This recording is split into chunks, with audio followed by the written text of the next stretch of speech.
Next on Women's Lifestyle. What's that? We got it! Almost getting there. Almost gonna put the meat on. It's good. It's good. Woo! Brings up so much emotion.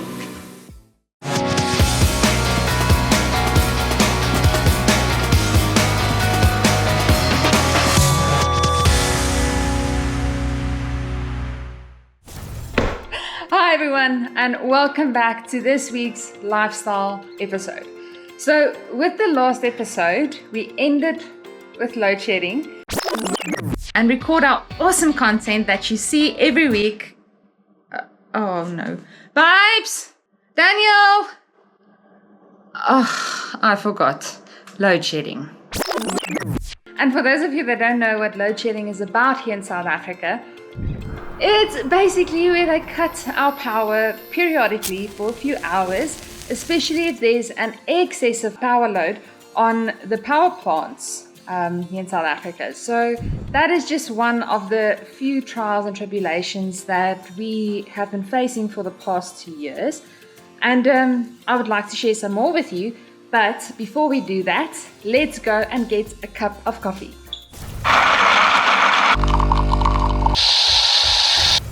Woo!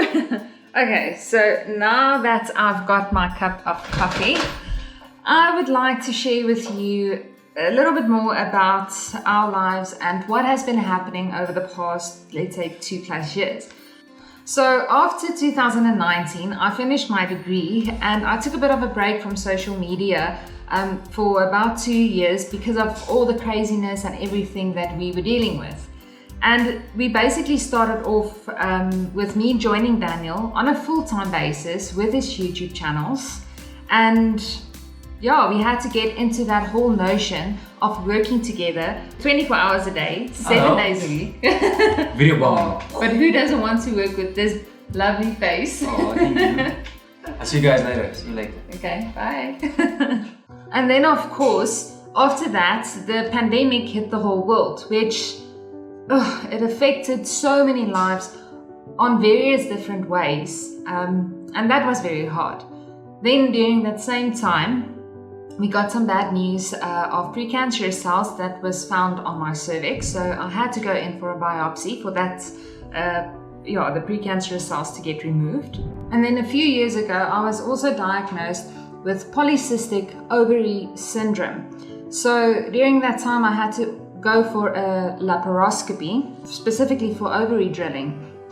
And also because of my PCOS and how advanced it was, they informed us that I do also have very poor egg quality. So we got the sad news that I was going to struggle to fall pregnant, and which was a very big hit on us also. And specifically because when Daniel came back in 2019 from all his traveling abroad, we really wanted to start out with our family. So that was a bit of hard news, but of course we are Christians, so we prayed a lot about it. And then the next step was to basically go for fertility treatment. What we did not know was that the fertility treatment was going to be such a big effect, on my body physically, but also on both Daniel and my psychological, emotional state. We did a few rounds and cycles of the fertility treatment, but unfortunately, due to no success, we decided to stop the fertility treatment for a bit. It was also during this time that my own father fell extremely ill. So we were basically in and out of hospitals with him for many weeks, from early mornings until very late nights sometimes. And then he passed away last year. And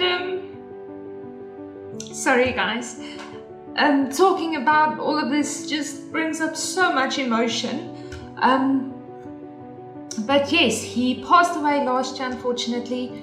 He fell into alcoholism, and that unfortunately worsened his health and he passed away from liver cirrhosis and colon cancer. And then shortly after that, my grandfather also passed away. I think it was about a month in between. Then after that, Daniel and myself and my mom got sick from COVID, which we never thought would happen because we basically work from home, as all of you know. So we don't come in a lot of contact with people, which was really hard for us also because when my mom fell sick with COVID, she also got extremely sick, to such a state that we actually had to take her to an emergency room one weekend because she was just completely dehydrated. She couldn't keep anything down, I think, for over 2 weeks almost. By that time, she was very sick for more than 2 weeks, almost 3 weeks, I think, already. But by God's grace and glory, He healed her. She was in the hospital, in the emergency room, on a drip for that full day, basically. And that evening, I think it was around 10 o'clock, she got released and she was feeling much better. And this is only to mention a few of the things that we've been through, over the past 2 years. But before we continue, I would like you to meet a very special and very important lady in my life. So let me go and introduce you.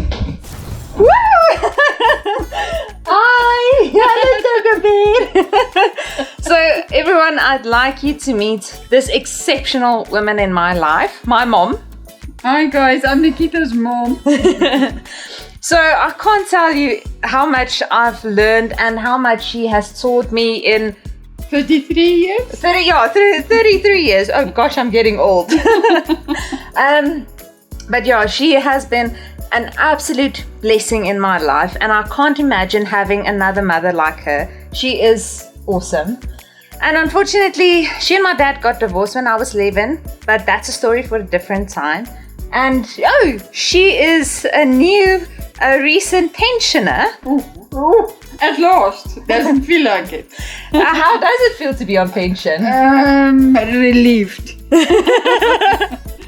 Yeah, so she's visiting us for a few days, which is so nice. And of course, the 2 fur grandchildren loves it. Togo? Is it lekker by Oma? Okay, so I'll see you later. Okay. Okay, so to get back to my story. Amidst all the trials and tribulations that we've been facing for the past 2+ years, God was still very good to us, and He really blessed us in immeasurable ways. So long story short, we started with our perm visa process, let's say I think a year and a half ago, and if all goes well, and according of course to God's plan, we'll hopefully be moving to America in 2023, so next year. But before we do that, we still have a few things that we would love to do in this beautiful country of ours. So we've got this saying in South Africa that it's the land of melk en honing, which if you directly translate it to English means the country of milk and honey. And the reason for that is because we've got amazing food, guys. Ooh, yum. So while my mom is visiting us, we decided that we are going to have a lekker braai. So let's get out there. Woo! Okay guys, so we are having a lekker braai. Clifton, what does lekker mean? It's good. It's good. Ah. And babes? Yo. Tell our American friends and all the other people, what is a braai in South Africa? Well, you guys probably call it a barbecue. Let's just show them. We're gonna show you with the food and just the way of how we do things here. What is a South African braai?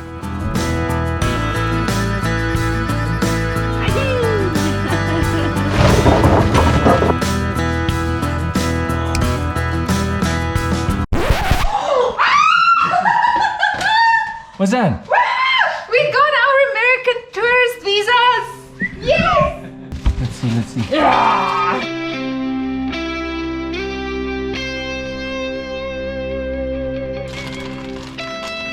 What?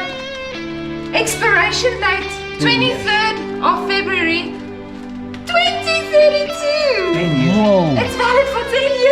Wow. But that actually means that we can go to the US for a long period of time. That is awesome. That is awesome. And now you can share it with us. You can share our joy.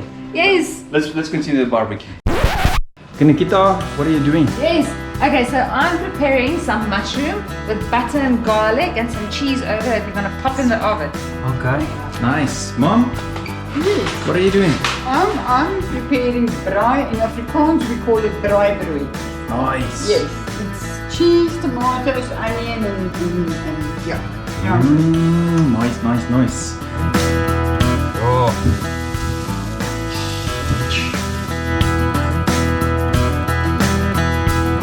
And while we were having our South African braai, Mom and Clifton helped us to make a bucket list of all the places that we would like to go see.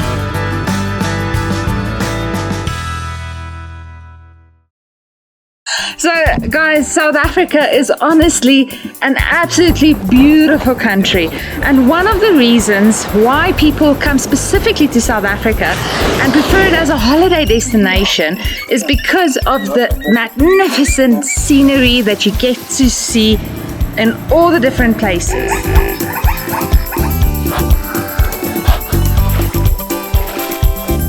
Okay everybody, so we received our tourist visas for America earlier and we are so excited.